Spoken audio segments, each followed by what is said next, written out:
Daganii faraarri waaqayyoodha lafa biyya jirtan hundumaa ta'aniif haa ta'u waldaa ijoollee kakuudha akkam jirtan Yesuus Kiristoosidhaaf galanni guddaan haa ta'u waan guddaa waaqayyo nuuf godhe tokkoon sinitti hima Yesuus Kiristoosidhaaf galanni guddaan haa ta'u ameen ameen waaqayyo waan guddaa nuuf hojjeteera nutis warra gammachuu taaneedha macaafni qulqulluuni waaqayyo waan guddaa wayii nu hojjete waan waaqayyo nu hojjete waan guddaa kanas nutti agarsiisa Yesus Kiristoosidhaaf galanni guddaan haa ta'u gooftaan maqaan isaa haa ulfaatu. Kaleessa inni ture arras inni jiru bara baraan inni jiraatu alfaa fi omeegaa inni ta'e hundumtuu karaa isaa kan ta'e Yesuusidhaaf galanni guddaan haa ta'u. Gooftaa keenya Yesus Kiristoosidhaaf galanni guddaan haa ta'u. Waaqayyo maqaan isaa haa ulfaatu. Yohaannis tokko irratti sagalee waaqayyoodhaaf kabajadha. Sagalichi jalqaba waa hunduma dura ture, sagalichi waaqayyo bira ture, sagalichi ofiisaa waaqayyo ture. Yesus Kiristoosidhaaf galanni guddaan haa ta'u. Sagalichi jedhee kan kaa'u kuni gooftaa keenya fayyisaa keenya Yesus Kiristoosidha jechuudha. Yesus Kiristoosidhaaf galanni guddaan haa ta'u. Yesus jalqaba waa hunduma dura ture. Yesus waaqayyo ture. Yesus waaqayyo bira ture Yesus ofiisaa waaqayyo ture jechuusaadha jechuudha Yesuusidhaaf galanni guddaan sagalichi jalqaba waa hunduma dura ture sagalichi waaqayyo bira ture sagalichi ofiisaa waaqayyo ture inni kun jalqabumaa jalqabee waaqayyo bira ture Yesus Kiristoosidhaaf galanni guddaan ameen ameen jalqabumaa jalqabee gaafa jedhamu yoomi jalqabumaa jalqabee gaafa jedhamu yoomidha barri kun yookaan immoo waggoonni kun hin beekamu yoo jettan hin beekaman alfaa fi omeegaa isa jedhu sana jalqabee isa jedhu sana Yesus Kiristoosidhaaf galanni guddaan haa ta'u. Gooftaan keenya fayyisaan keenya Yesus Kiristoos ilma waaqayyoo kan jedhame Dubree Maariyaam irraa dhalachuudhaan osoo hin taane jalqabumaa jalqabee ilma waaqayyoo ture. Yesus Kiristoosidhaaf galanni guddaan haa ta'u. Ameen ameen. Jalqabumaa jalqabee ilma waaqayyoo ture. Yesus Kiristoosidhaaf galanni guddaan haa ta'u. Aboon ilmummaa kun kan isaa kan bara baraati malee dhalachuudhaan Maariyaam irraa dhalachuudhaan waan argateen Yesuusidhaaf galanni guddaan haa ta'u. Sagalichi inni jalqabee waa hunda dura ture kuni sagalichi waaqayyo bira ture kuni sagalichi ofiisaatii waaqayyo ture kuni inni kun jalqabee waaqayyo bira inni ture kuni wanti hundinuu isumaan ta'e. Wanti hundinuu isumaan ta'e waan ta'e keessa isa malee kan ta'e hin jiru. Yesus Kiristoosidhaaf galanni guddaan. Samiin isaan ta'e ardiin isaan ta'e. Yesuusidhaaf galanni guddaan. Samiirra kan jiran lafarra kan jiran hundi isaanii eenyudhaan ta'e gooftaa keenya fayyisaa keenya Yesus Kiristoosidhaan ta'e jechuudha. Yesus Kiristoosidhaaf galanni guddaan. Isa malee kan ta'e tokko illee immoo hin jiru jedhu. Haleluuyaa galanni ulfinni Yesus Kiristoosidhaaf haa ta'u. Ameen ameen. Isa malee kan ta'e tokkoyyuu hin jiru. Galanni ulfinni Yesus Kiristoosidhaaf. Wanti hundinuu isaaf ta'anii jiru. Yesuusidhaaf galanni guddaan. Ameen ameen. Gooftaan maqaan isaa ulfaatu. Waaqayyo abbaan in karoorsa. Waaqayyo ilmi hin hojjeta. Waaqayyo hafuurri simbootti godha. Yesuusidhaaf galanni guddaan. Ameen ameen. Haleluuyaa. Waaqayyo ilmi amala isaa keessa hojjechuudha. Hojjetee xumura inni. Waaqayyo ilmi amala isaa keessa hojjetee xumura. Yesus Kiristoosidhaaf galanni guddaan haa ta'u. Ameen ameen. Jireenya nuuf kennuudhaaf fannoo irratti ol ba'ee hamma xumurutti wanti inni fannoo irratti hojjeteen nuti jireenya arganne. Hojii inni fannoo irratti hojjeteen nuti jireenya arganne. Waaqayyo immoo akka inni kana ta'u hin qopheesse waaqayyo abbaan. Yesuusidhaaf galanni guddaan haa ta'u. Waaqayyo abbaan waaqayyo ilmi akka kana hojjetee xumuru hin qopheesse. Hojii fayyisuudha.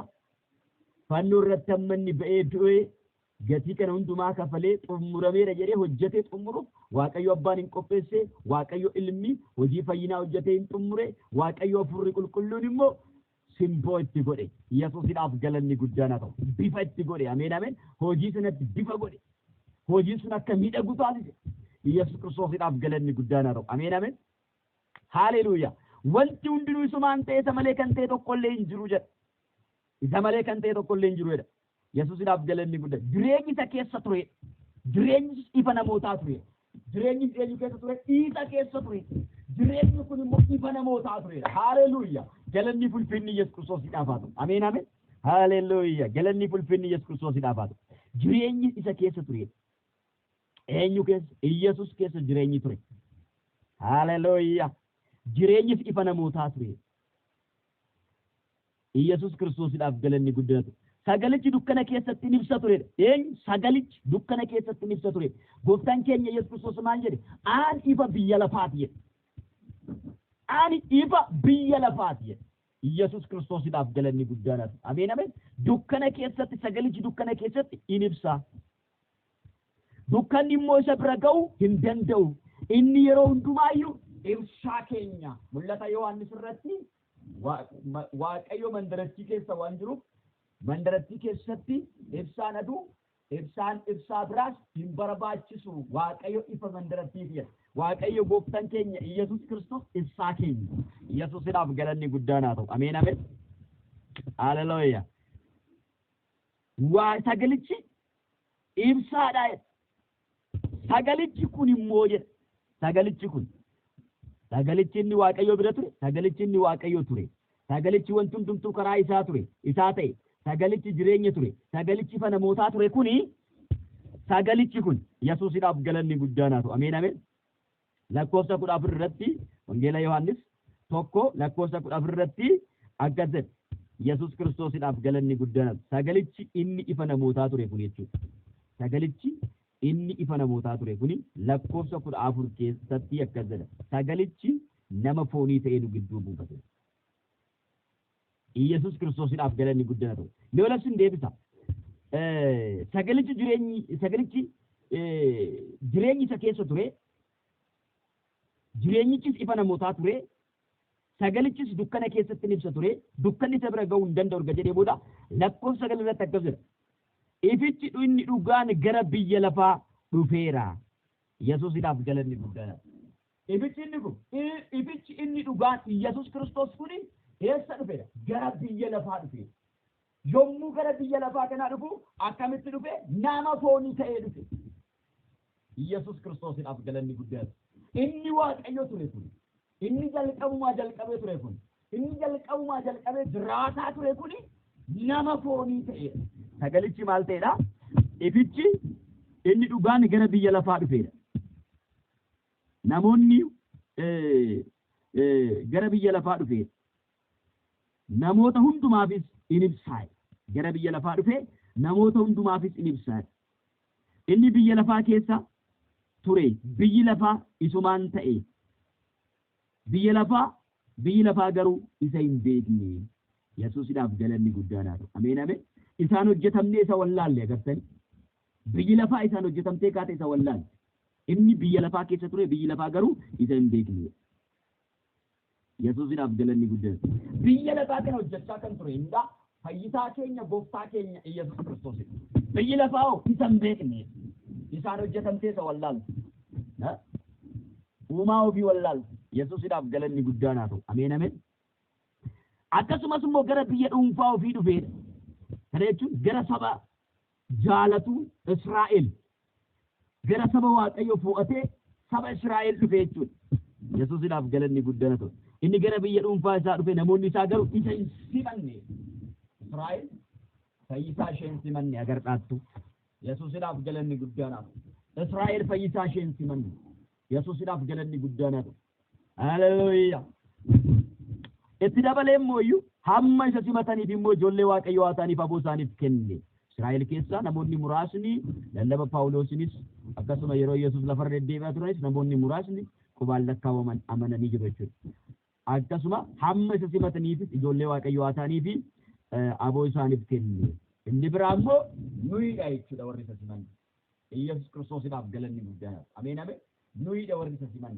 Warra ormaa Israa'el keessatti warra lakkaawwamne nuyiidha jechuudha. Nuti amantiidhaan ijoollee Abrahaam taane jechuudha. Yesuus Kiristoosidhaaf galanni guddaan. Sanyii Abrahaam keessaa homaayyuu hin qabnu. Amantiidhaan ijoollee Abrahaam taane. Abrahaam amaneeti abbaa saba baay'ee kan ta'e jechuudha. Yesuus Kiristoosidhaaf galanni guddaan haa ta'u. Ameen ameen. Haleluuyaa. Hamma isa simataniif ijoollee Waaqayyoo haa ta'aniif aboo isaaniif kenne. Isaan hamma isa simataniif immoo ijoollee waaqayyoo haa ta'aniif aboo isaaniif kenne. Isaanis warra maqaa isaatti amananiidha. Isaanis warra maqaa isaatti amanan, maqaa kan gooftaa keenya Iyyesuus Kiristoositti warri amanan ijoollee waaqayyoo jedhamanii waamamu. Isaan kun waaqayyootti dhalatanii malee dhiigatti yookiis fedha foonitti yookiis fedha dhiiratti hin dhalanne. Eenyutti dhalatanii? Waaqayyootti dhalatanii malee dhiigatti yookiis fedha foonitti hin dhalanne. Iyyesuus Kiristoosiidhaaf galanni guddaan haa ta'u. Ameen ameen. Gooftaa maqaan isaa ulfaatu. Sagalichi nama foonii ta'ee nu gidduu buufate. Ulfina isaa isa ayyaanan guutuudhaan ayyaana fi dhugaadhaan guutees argine. Ulfinni isaas isa ilmi tokkichi abbaa irraa argatu ture. Yesuusiidhaaf galanni guddaan haa ta'u. Ameen ameen. Yesuusiidhaaf galanni guddaan haa ta'u. Ameen ameen. Sagalichi maal ta'e? Nama foonii ta'ee dhufee nu gidduu buufate. Maal gochuudhaaf? Anaaf isiniif jireenya kennuudhaaf. Yesuus Kiristoosiidhaaf galanni guddaan haa ta'u. Ameen ameen. Anaaf isiniif jireenya kennuudhaaf. Hundumtuu isaan ta'e isa malee kan ta'e tokko illee hin jiru nuun jedhe. Yesuusiidhaaf galanni guddaan haa ta'u. Ameen ameen. Haaleluuyaa. Isaan ta'e har'as wanti hundumtuu karaa isaa ta'a isaaf ta'a. Isa malee wanti ta'u tokko iyyuu hin jiru. Dura isaatti turuun keenya sarraa ta'e. Isa kadhachuun keenya sarraa ta'e. Isa duratti soomuun keenya sarraa ta'e. Isa gaafachuun keenya sarraa ta'e. Isa kadhachuun keenya sarraa ta'e. Isa tunuuf ta'e. Isaaf galanni guddaan haa ta'u. Ameen ameen. Haaleluuyaa. Osoo inni nu barbaaduu baate har'a dura waaqayyootti hin argamnaa nuti. Osoo inni bilisa nu baasuu baate. Osoo inni nuuf jedhee nama foonii ta'uu baate. Har'a nuti dura waaqayyootti akkanatti hin deddeebinu turre. Waan nuu ta'e ilaala. Oolmaa nuuf oolan ilaala. Gatii nuuf kafalan ilaala.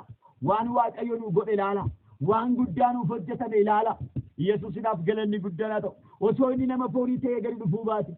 Osoo inni gadi bu'uu baate. Osoo inni gadi bu'ee Yesuusiidhaaf galanni guddaan haa ta'u. Gatii kana hundumaa kafaluu baate. Har'a aniif isin waaqayyoon dura hin jiru. Har'a aniif isin waaqayyoon duratti dhiyaachuu hin dandeenye. Maaliif yoo jettan nuti diina waaqayyoo ormas turre. Yesuusiidhaaf galanni guddaan haa ta'u. Efesoon 2 sagalee waaqayyoodha. Isin kanaan dura irra daddarbaa keessaniif karaa hafuuraa duutanii turtan jedhanumaayyuu. Orma ta'uu bichaa miti. Du'oota turtanii nu jedha. Iyyesuus Kiristoosiidhaaf galanni guddaan. Duunee warra turre. Bannee warra turre. Diina waaqayyoo warra turre. Iyyesuus Kiristoos nama ta'uudhaan jireenya nuuf kenne. Yesuusiidhaaf galanni guddaan haa ta'u. Ameen ameen. Nama ta'uudhaan jireenya nuuf kenne. Gadi bu'uudhaan jireenya nuuf kenne. Abaarramaa ta'uudhaan jireenya nuuf kenne. Ilaa namni mukarratti rarraafamu hundinuu abaarramaadha jedha seerri. Ilaa Yesuus Kiristoos mukarratti rarraafame anaaf isiniif jireenya kenne. Har'a dura isaa akka deddeebinu taane. Har'a fuuldura isaatti akka argamnu taane. Har'a maqaa isaa akka yaammamnu taane. Har'a fira waaqayyoo taane. Diinummaa keessaa baane firoota jedhamnee waamamne. Yesuus Kiristoosiidhaaf galanni guddaan haa ta'u. Ameen ameen. Ani firoota koo isiniin jedheera jedhe. Yesuustu jedhe an firoota koo isiniin jedheera. Yesuus Kiristoosiidhaaf galanni guddaan sin garboota miti. Haaleluuyaa. Galanni ulfinni Yesuus Kiristoosiidhaaf haa ta'u. Ameen ameen. Yesuus gooftaadha. Ameen. Ani garuu firoota koo isiniin jedheera. Wangeela Yohaannis 15:15 irratti dhaqxanii gaafa laaltan jechuudha. Ani garuu firoota koo isiniin jedheera. Diina turre har'a firoota jedhamnee kan yaamamnu kun jechuudha. Orma turre har'a firoota Kiristoos jedhamnee kan waamamaa jirru. Ijoollee waaqayyoo jedhamnee kan waamamaa jirru kun. Aboo ijoollee waaqayyoo mucaa waaqayyoo ta'uu kan arganne kun. Waaqayyootti dhalachuu deebitee kan arganne kun orma diina warra du'an. Yesuusiidhaaf galanni guddaa Efesoon irraa isinii dubbisa dhaqee. Maagaatuu daabaadeena magaalaa baajaanaa maadiyaaboo. Haleluuyaa. Yesuus Kiristoosiidhaaf galanni guddaan haa ta'u. Ibroota irraa isinii dubbisa. Waan sirraaju waan sin dinqutu jira. Gooftaa keenya fayyisaa keenya Yesuus Kiristoosiidhaaf galanni guddaan haa ta'u. Efesoon irraa isinii dubbisa. Isin kanaan dura irra daddarbaa keessaniif fi cubbuu keessaniif karaa hafuuraa duutanii turtan. Yeroo sanatti isin toora biyya lafaa kana duukaa buutanii deddeebi'aa aboo qilleensa keessa jiru irratti booftummaa qabuuf abboomamaa turtan. Hafuurichi hamaan amma namoota waaqayyoofiin abboomamni gidduutti hojjechaa jira. Nus hundumti keenya hawwa foon keenyaa duukaa buunee akka fe'anamummaa keenyaa fi akka yaada keenyaatti warra akkasii gidduu jiraanne Yesuusidhaaf galanni guddaan haa ta'u. Kana irraa kan ka'eesi akkuma warra sanii dhaloota dheekkamsa Waaqayyoo jalatti gallee turre. Dhaloota dheekkamsa Waaqayyoo jala gale taanee turre. Yesuusidhaaf galanni guddaan haa ta'u. Ameen ameen ameen.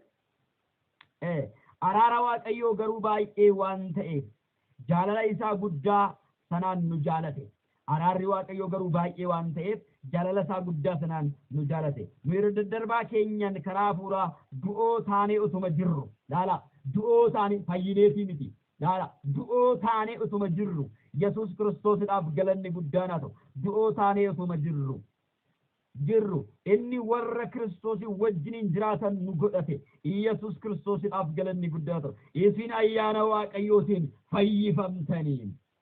Haleluuyaa. Ayyaana Waaqayyootiin fayyifamtanii.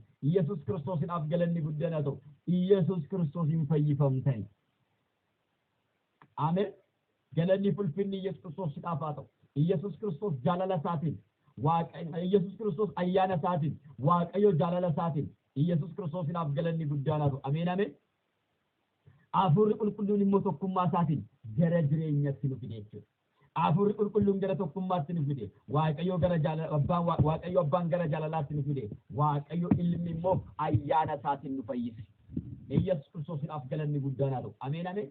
Kanaaf Phaawulos yommuu dubbatu ayyaanni gooftaa keenya jaalalli Waaqayyo abbaa tokkummaan hafuura qulqulluu isin wajjin haa ta'u kan jedhu kanaafidha jechuudha. Yesuus Kiristoosiidhaaf galanni guddaan haa ta'u. Akkanumaan haa ta'u ergaa of keessaa qaba wantichi. Yesuus Kiristoosiidhaaf galanni guddaan haa ta'u. Ayyaana Waaqayyootiin fayyine. Ayyaana Waaqayyootiin ijoollee Waaqayyoo taane. Ayyaana Waaqayyootiin garbummaa jalaa baane. Ayyaana Waaqayyootiin du'a jalaa baane. Ayyaana Waaqayyootiin seexana jalaa baane. Ayyaana Waaqayyootiin ijoollee Waaqayyoo jedhamne. Firoota Waaqayyoo jedhamne. Luboota Waaqayyoo jedhamne. Qulqulloota jedhamne. Qajeelota jedhamne. Warra qaban jedhamne. Warra birmaduu ba'an jedhamne. Warra hiikaman jedhamne. Ayyaana Waaqayyootiin Yesuusidhaaf galanni guddaan haa ta'u bilisa baane. Kun immoo kennaa tolaadha malee waan ofii keenya gatii keenya hin arganne miti. Ayyaanni kennaa tolaadha. Yesuus Kiristoosiidhaaf galanni guddaan. Osoo nuti du'oo taanee jirru ayyaanni nu fayyise. Deebinee miti cubbuu keenyarraa. Karaa keenya isa hamaarraa deebinee miti kan fayyine. Osoo karaa keenyarra jirru, osoo hamina keenya keessa jirru, osoo jal'ina keenya keessa jirru, Yesuus Kiristoositti kaafnee harka keenya kaafnee gaafa amannu ayyaana Yesuus Kiristoosiin fayyinee ijoollee Waaqayyoo ta'uudhaaf aboo arganne. Yesuus Kiristoosiidhaaf galanni guddaan haa ta'u. Waaqayyo waan guddaa nuuf godhe nus warra gammachuu taane. Haleluuyaa. Waan guddaa nuuf godhe Waaqayyo. Gatii guddaa nutti baase Waaqayyo. Yesuus Kiristoosiidhaaf galanni guddaan haa ta'u. Gammadaa. Haleluuyaa. Gammadaa qulqulloonni kan isaa ta'uu keessaniif gammadaa. Kan Yesuus ta'uu keessaniif gammadaa. Hiikamuu keessaniif gammadaa. Bilisa ba'uu keessaniif gammadaa. Ijoollee isaa ta'uu keessaniif gammadaa. Har'a akka kanatti dura isaatti kan argamne. Har'a akka kanatti dura isaatti kan argamne hoolaa araaraa isa ta'e Yesuus Kiristoos gatii keenya kafale. Kanaaf Yohaannis akkas jedhe kutaadhuma kana keessa lakkoofsa 29 irratti akkas jedhe.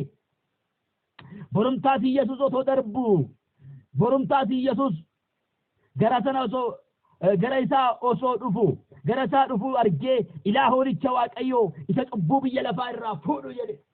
Yesuusidhaaf galanni guddaan eenyu hoolaa Waaqayyoo isa maal godhu isa cubbuu biyya lafaa irraa fuudhu. Yesuus Kiristoosiidhaaf galanni guddaan haa ta'u. Hoolaa araaraa. Yesuus hoolaa araaraa keenya. Yesuus cubbuu keenya nurraa kaase. Yesuus birmaduu nu baase. Dura Waaqayyootti akka dhaabannu nu taasise. Kanaafidha amma silaa akka kanatti soomaa dura Waaqayyootti deddeebi'uu hin dandeenyu turre. Akka kanatti fuuldura Waaqayyootti argamuu hin dandeenyu turre. Yesuus Kiristoosiidhaaf galanni guddaan haa ta'u. Ameen ameen. Akka kanatti fuuldura isaa deddeebi'uu hin argannu turre. Carraa akka kanaa hin argannu turre. Carraa guddaa arganne Waaqayyoo wajjin haasa'uudhaaf. Carraa guddaa arganne Waaqayyoo wajjin dubbachuudhaaf. Carraa guddaa arganne fuula isaatti argamuudhaaf. Diina turre amma firaa'ota taane, amma ijoollee isaa taane, amma luboota isaa taane, amma hojjettoota isaa taane maaltu nuuf hin ta'ini? Maaltu nuuf hin ta'ini? Maaltu nuuf hin kennamini? Maaltu nuuf hin laatamini? Mee lakkaa ati baa lakkoofsanitti hin baatan oolmaa Kiristoos siniif oole. Yesuusidhaaf galanni guddaan haa ta'u. Gammadaa kaa. Kototaanii miti Yesuus kan sin eebbise. Jireenyaas Yesuus sin eebbise malee. Hin darba kan lafa kanarraa wanti hundumtisa. hindarba jireenyi lafa kanarra hindarba wanti lafa kanarra waaqayyo garuu ijoollee isaa isin godhate aboon ijoollummaadhaa kun immoo kan namarraa fudhatamu miti jireenya bara baraadhaaf kan nama qopheessudha malee Yesuus Kiristoosiidhaaf galanni guddaadha kennaan waaqayyoodha namarraa hin fudhatamu kennaa biyya lafaa yoo ta'e sirraa fudhatama kennaa namaa yoo ta'e sirraa fudhatama biyya lafaa kana keessatti kan argatte qabeenya kee yoo ta'e yookaan sirraa fudhatama yookaan gattee biraa deemta Yesuusiidhaaf galanni guddaadha ta'u kennaan waaqayyo si kenne garuu sirraa hin fudhatamu haleluuyaa kennaan waaqayyo si kenne sirraa hin fudhatamu ayyaanni waaqayyo si kenne sirraa hin fudhatamu dibanni waaqayyo si kenne sirraa hin fudhatamu dibanni ulfinni waaqayyo si kenne sirraa hin fudhatamu maqaan waaqayyo si kenne sirraa hin fudhatamu kennaan waaqayyo kan fudhatamu miti gammadaa haleluuyaa akka jedha lakkoofsa 16 guutummaa ayyaana isaa keessaa hundumti keenya ayyaana irratti ayyaana fudhanne Yesuusiidhaaf galanni guddaadha irratti nuuf dabale Yesuusiidhaaf warra isa simataniif ijoollee waaqayyoo jedhe takkaa tureeyo ijoollee waaqayyoo jedhee nun dhiisne Yesuus Kiristoosiidhaaf galanni guddaadha ta'u hojjettoota koo nuun jedhe akkas jedhees nun dhiifne luboota koo nuun jedhe Yesuusiidhaaf galanni guddaadha ta'u akkas jedhees nuuf firoota koo nuun jedhe akkas illee jenne qulqulloota koo nuun jedhe filatamtoota koo nuun jedhe jaalatamtoota koo nuun jedhe Yesuusiidhaaf galanni guddaadha ta'u saba koo nuun jedhe kana hundumaan qabnu turre kana hundumaan qabnu turre waan hin qabne nuuf kenname malee gatiitti baafneen arganne tola nuuf kenname lafa nuti hin jirretti du'oota taanee osoo jirru diinota taanee osoo jirru ormoota taanee osoo jirru lafa nuti hin jirretti waaqayyo nu badhaase Yesuus Kiristoosiidhaaf galanni guddaadha Efesoonuma kanarratti boqonnaa tokko keessatti akkas jedha lakkoofsa 3 kaasee isiniifan dubbisa waaqayyo abbaa gooftaa keenya Yesuus Kiristoos isa karaa Kiristoos eebba hafuuraa hundumaan waan waaqarraatiinis isin eebbiseef galanni haa ta'u waan eessatti waan waaqarraatiin wanti waaqarraa kun kan badu miti obboleessa ko Yesuus Kiristoosiidhaaf galanni guddaadha ameen ameen ila maallaqni akkaawuntii kee keessaa qabdu gaaf tokko baaftee balleessuu dandeessa fumaa keeti isa kana garuu baastee balleessitu inni kun si yalaan badu waan si yalaan banne waaqayyo si kenne waan si yalaan dhumne waaqayyo si kenne eebba waaqarraa hundumaan nu eebbiseera shaakaatuu laafaa jeelafaa diyaabos eebba waaqarraa hundumaan waaqayyo abbaan keenya nu eebbiseera eebbifamneerra nu Yesuusiidhaaf galanni guddaadha karaa eenyu karaa gooftaa keenya fayyisaa keenya Yesuus Kiristoos eebbifamoodha nuti abaarsa jala hin jiru Yesuus Kiristoosiidhaaf galanni guddaadha seexanni waan barbaade haasa'uu dhiisa abaarsa jala jirta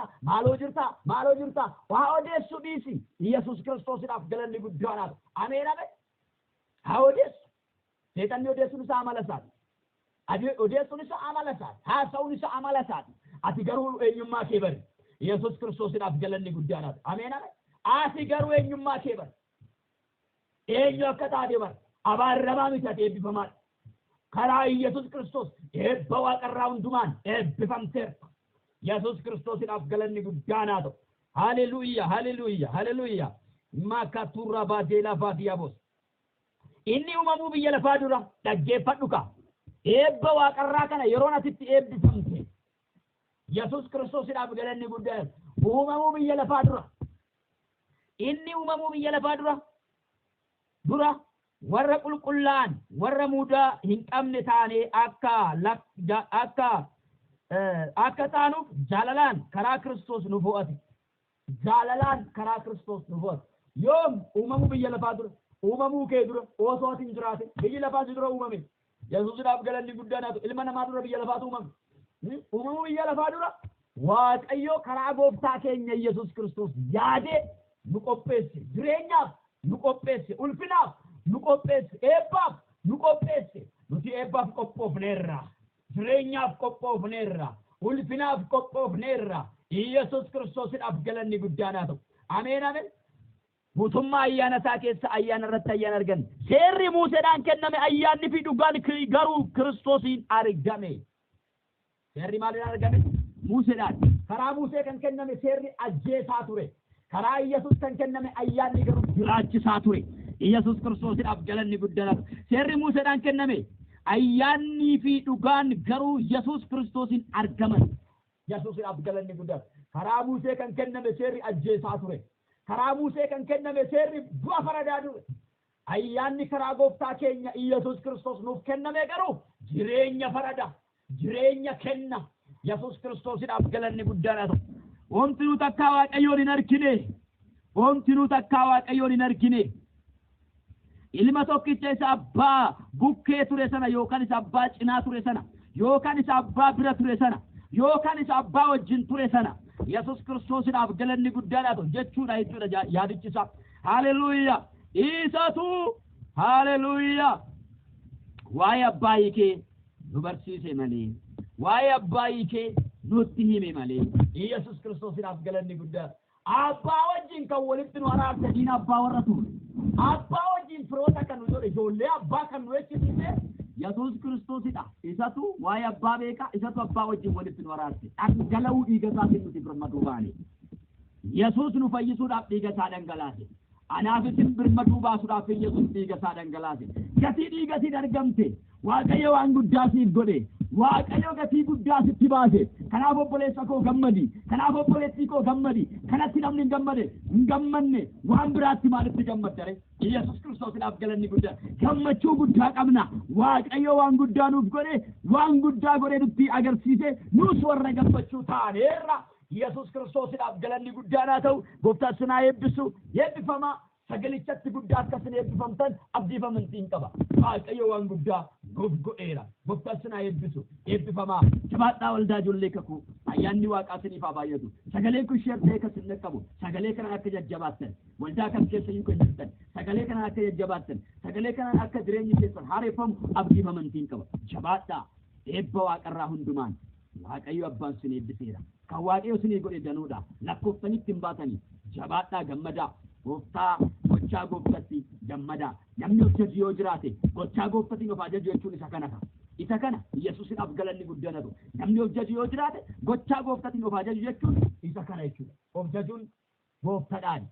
Yesuusiidhaaf galanni guddaa. Boonuun gooftadhaan. Yesuus Kiristoosiidhaaf galanni guddaa. Of fuuluun gooftadhaan malee waan biraatiin hin ta'in. Ayyaanni Waaqaa lafa jirtanii fi biyya jirtan hundumaan isiniif haa baay'atu. Obboleessa keessan gammachuu dhugee lakkoofsa bilbila kootii 9 yoo jettan argachuu dandeessu. Gooftaan badhaaf jireenya keessan haa eebbisu. Eebbifamaa sagalee kanatti guddaa jajjabaadhaa. Sagalee kanas waliif qoodaa. Waliif keessan jajjabeessaa. Ayyaanni Waaqaa isiniif haa baay'atu. Shaaloom. Shaaloom.